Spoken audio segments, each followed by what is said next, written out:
Hey Canucks fans, and welcome to Clay's Canucks commentary for Wednesday, October the 18th. Last night, the Canucks opened up their 5-game road trip in style by defeating the Ottawa Senators 3-0. It was an impressive showing by the whole team. It spoiled the return of Erik Karlsson, and one other return or season debut was that of goaltender Anders Nilsson for the Canucks. He stopped all 32 shots he faced in earning a shutout. He was a calm and steady force, as I knew he would be, as I mentioned in yesterday's update. And I look for Nilsson to start on tomorrow night, on Thursday, against the Boston Bruins, and then go back to Jacob Markstrom for Friday night in Buffalo. And I don't make too much of this whole play out Nilsson against Buffalo so he can show up his former team. No, play the guy who gives you the best chance to win right now. And obviously with Nilsson's strong showing, you put him in net again tomorrow night. He's not going to be tired, hopefully. You put him in net tomorrow night, put him Markstrom on Friday night, and then see what happens after that. I also want to touch on the new look power play. It looked really good. It only had 2 chances to operate yesterday, and it went 1 for 2.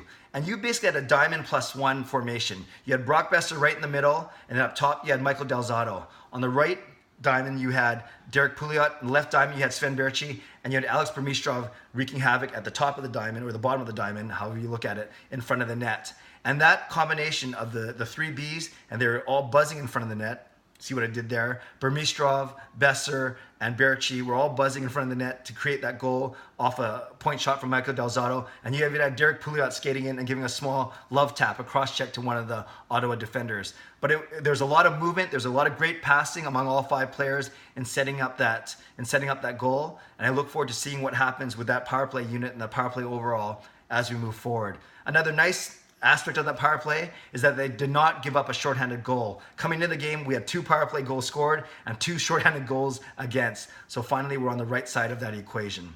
Lastly, I want to touch on ice time. There's only 2 Canucks forwards who did not play on special teams, neither on the power play or the penalty kill. And those were Jake Virtanen and Thomas Vanek. And not surprisingly, they're among the lowest ice time forwards on the entire team. By contrast, last night, there were 2 Canucks forwards who played on both power play and penalty kill. And that would be Marcus Granlund and Alex Burmistrov. I'm not saying that Travis Green has his favorites, but obviously he values Granlund and Burmistrov and players like that who can play in all situations, not only at even strength, but in power play and penalty kill. You take away the power play and penalty kill, when you normalize all the even strength ice time, then all the forwards, actually, he's done a pretty good job of giving all forwards, except for Jake Virtanen. I'm not too worried about that yet. There's only 5 games in. But he's given all forwards in even strength time somewhere between 10 and 16 minutes. So it's not a big variance. It's not bad. And I don't mind what Travis Green is doing. Yes, I'd love to see Virtanen get more minutes. But I know it's early. I know he's got a plan. I know Virtanen is probably still having to earn the trust of Travis Green at a pro level, despite their relationship in Utica. But hey, he's still playing 7 or 8 minutes. It's better than 4, 5, or 6. I would like to see that obviously move up a little bit as we get further into the season, at least approaching the 10 or 11-minute mark. But we'll see. I don't see Michael Chaput getting into the lineup, especially after a 3-0 win. I don't know if you make any changes. So I look for the same lineup to go against Boston tomorrow night, but I'll check in with you tomorrow with an update. All right, Canucks fans, love to hear what you think.